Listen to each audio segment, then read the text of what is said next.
Didn't you hear? Haven't you heard? Surely someone's told you. Are you seriously telling me you don't know about this? Are you saying you've never heard about this? Don't you remember hearing it? Have you never heard? Where have you been that you haven't heard this?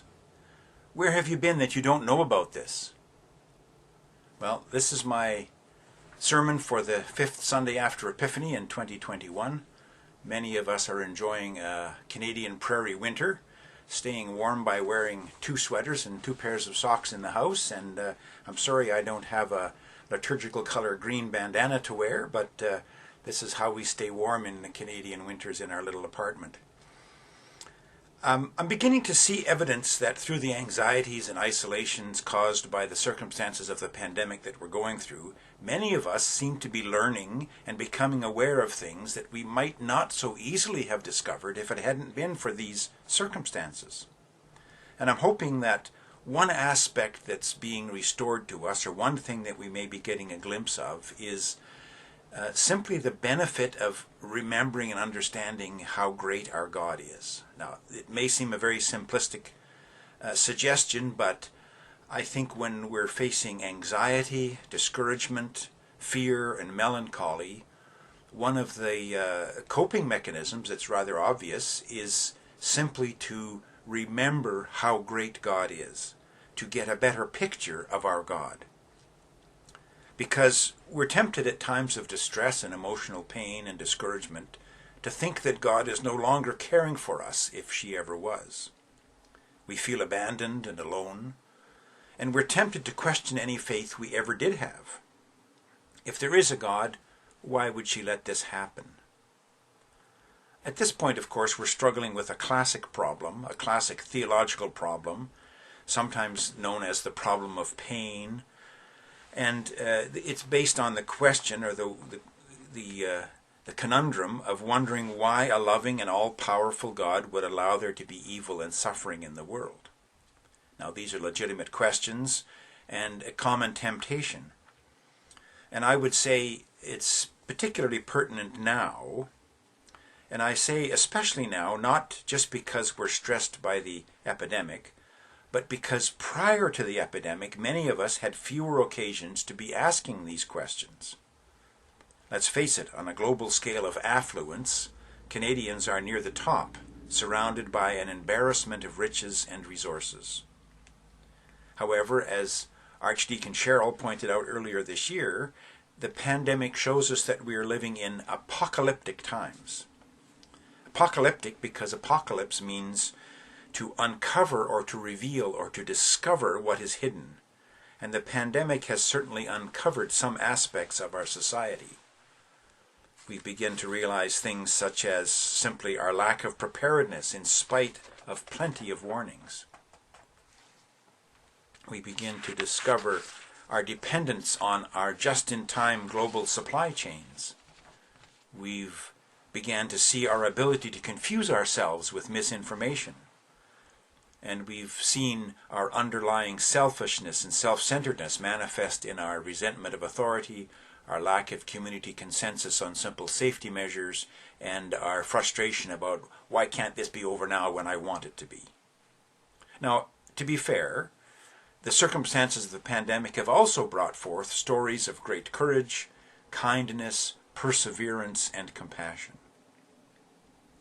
But perhaps for many of us who believe that God is somehow with us, are becoming aware how easy it has been in times of prosperity to experience a steady and ongoing temptation to live as if God is not really involved in our lives or in our world very much.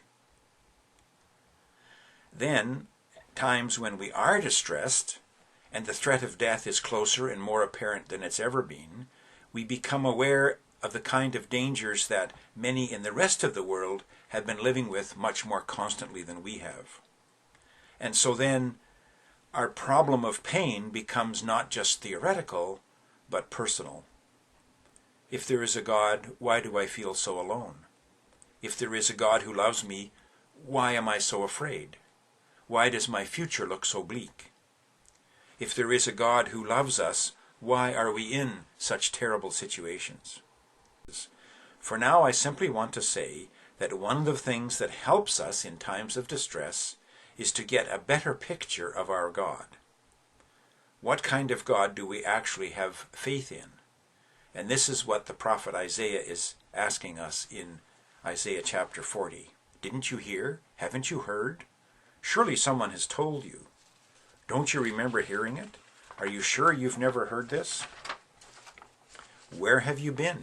Or did you just forget who your God is? Have you forgotten? Don't you remember? How could you forget? You can remember, can't you?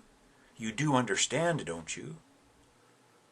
Or perhaps it was never explained to you. Perhaps you never had the full picture. Well, prophet Isaiah is saying, let me remind you, let me remind you. Now, of course, there are quite a few popular opinions going around that miss the point on this basic understanding of who God is, and consequently how we would respond to fear and discouragement. One idea, of course, is that maybe there's no God at all. Maybe that explains why things are happening the way they are. But what is curious here is that so many of the arguments that are popular by the so-called new atheists really miss the point of dealing with the concepts of God that have long been elaborated by philosophers and theologians alike. This is the case so much so that I would be able to say to many atheists, well, the God that you don't believe in is the God that I don't believe in either. The logic is a bit like saying that, well, since we've dispelled the idea that the moon is made of green cheese, then we can also conclude that there is no moon at all. The Book of Wisdom suggests this: for all the people who are ignorant of God seem foolish by nature, since they are unable from the good things that are seen to know the one who exists. Nor did they recognize the artisan even while they are paying heed to his artistry. So they suppose that it's either fire or wind or swift air or the circle of the stars or turbulent water or the luminaries of heaven that are the gods that rule this world. If it was through the delight in the beauty of these things that people assumed them to be gods, let them know how much better than these is their Lord, the very author of the beauty itself, the one who created them.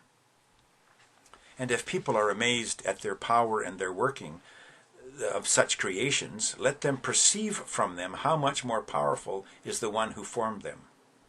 For from the greatness and beauty of created things comes a corresponding perception of their Creator. Another suggested coping mechanism in times like this is maybe self-improvement is the answer. As we've noted, even many of us who claim to believe in God can experience a steady and ongoing temptation to live as if God does not. We are bombarded with the messages of humanism. Believe in yourself, become yourself, find yourself, be self-reliant, self-motivated, independent, help yourself. I've heard that it's not uncommon in bookstores to find the Bible now in the big section that's known as self-help. But as far as using yourself to understand yourself, in his book Lost in the Cosmos, the last self-help book, Walker Percy asks these questions. Why is it possible to learn more in 10 minutes about the Crab Nebula in Taurus, which is 6,000 light years away, than you presently know about yourself, even though you've been stuck with yourself all your life? He asks, how can you survive in the cosmos about which you know more and more, while knowing less and less about yourself, despite 10,000 self-help books, 100,000 psychotherapists, and 100 million fundamentalists? Another interesting attempt to explain the paradox of there being a God and yet still being suffering in the world is that maybe God is weak. I was surprised a few years ago to read a book by Rabbi Harold Kushner called When Bad Things Happen to Good People. It was very popular a few years back, and he was suggesting that the way to solve the apparent problem of a loving and all-powerful God who yet allowed suffering was to keep the idea that God was loving, to keep the idea that suffering was real, but to abandon the idea that God is all-powerful. Basically, he was saying that God would like to help people and ease their suffering, but God is basically unable to actually do anything about it. Now, part of what surprised me at his solution was because, as a Jewish rabbi, his tradition is deeply rooted in the passages such as Isaiah that we will read today. The problem of pain remains a difficult problem, but it's pretty hard to read the Bible and get the idea that God is weak. Well, maybe we all just have different ideas about God, and that's okay. One idea in our culture is that everyone has a different idea of God, but no one has a complete or exact understanding of God. So then, if we presume that everyone is doing their best with their particular idea about God, although we have no real reason to presume that each person's best is in any way related to anyone else's idea of what is best, nevertheless, in an attempt to uphold egalitarian and democratic ideals, we seem forced to propose that everyone's idea of God is just as valid as everyone else's. God means something different to you than God means to me, and what is true for you is not necessarily true for me. But that's all right as long as we all have some concept of God and we're all faithful to that concept. Well, with some humility, I would like to say this to me seems like a bit of nonsense. Do we want to respect the opinions of others? Yes, of course we do.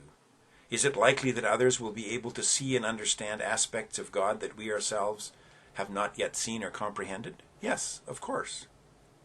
Are all attempts to describe and define God apt to be incomplete? Yes, of course. But to say that every expression or description of God is just as good as any other, in a way makes all descriptions meaningless. If God is everything, then really God is nothing. If the word God can mean anything, it doesn't really mean anything. If the word of God can mean anything, it really doesn't mean anything. In contrast, the prophet Isaiah invites us. Remember, know, understand, reason it out, comprehend. Because one of the things that helps us in times of distress is getting a better picture of our God. How good is your understanding of God? Do you have things in perspective? Have you heard how great God is? Can you apply that knowledge to your circumstances? And so here's the passage from Isaiah that challenges us, reading from the New Living Translation. Who else has held the oceans in his hand? Who has measured off the heavens with his fingers? Who else knows the weight of the earth or has weighed the mountains and hills on a scale? Who is able to advise the Spirit of the Lord? Who knows enough to give him advice or to teach him? Has the Lord ever needed anyone's advice? Does he need instruction about what is good? Did someone teach him what is right or show him the path of justice? No, for all the nations of the world are but a drop in the bucket. They are nothing more than the dust on the scales.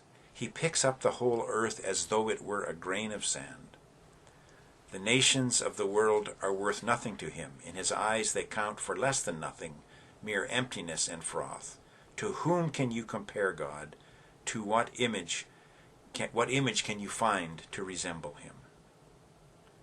So once again, one of the things that may help us in times of distress is getting a better picture of our God.